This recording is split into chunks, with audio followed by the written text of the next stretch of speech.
آج کل کے نوجوانوں کو لیاقت علی خان کا مکہ دکھانا چاہتا ہوں۔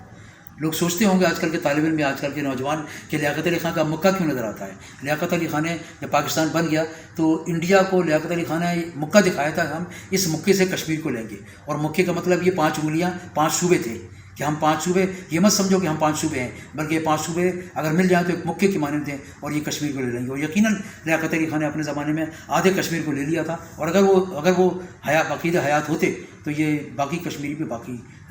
نہیں بچتا ہمارے پاس ہوتا۔ تو اسی حوالے سے انہوں نے اپنی دفاعی پالیسی بھی بڑی مضبوط بنائی تھی، اور انہی بنیادوں کو آج کل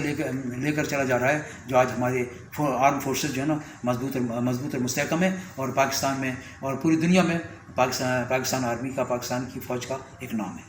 لیاقت علی خان نے بڑا بیلنسڈ بجٹ بنایا معیشت کے لحاظ سے۔ ظاہر ہے اس وقت انگریز چھوڑ کر جا رہا تھا، اور بڑا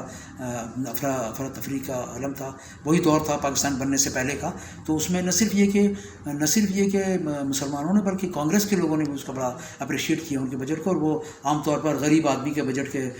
عام آدمی کے بجٹ کے نام سے بڑا مشہور ہوا۔ اور اس موقع پر میں ہم پاکستان چینل کو ہماری بات پیش کرتا ہوں کہ انہوں نے ہماری قوم کو، ہمارے نوجوانوں کو، اپنے اکابرین کو یاد رکھنے کے لیے ایک مشن شروع کیا ہے۔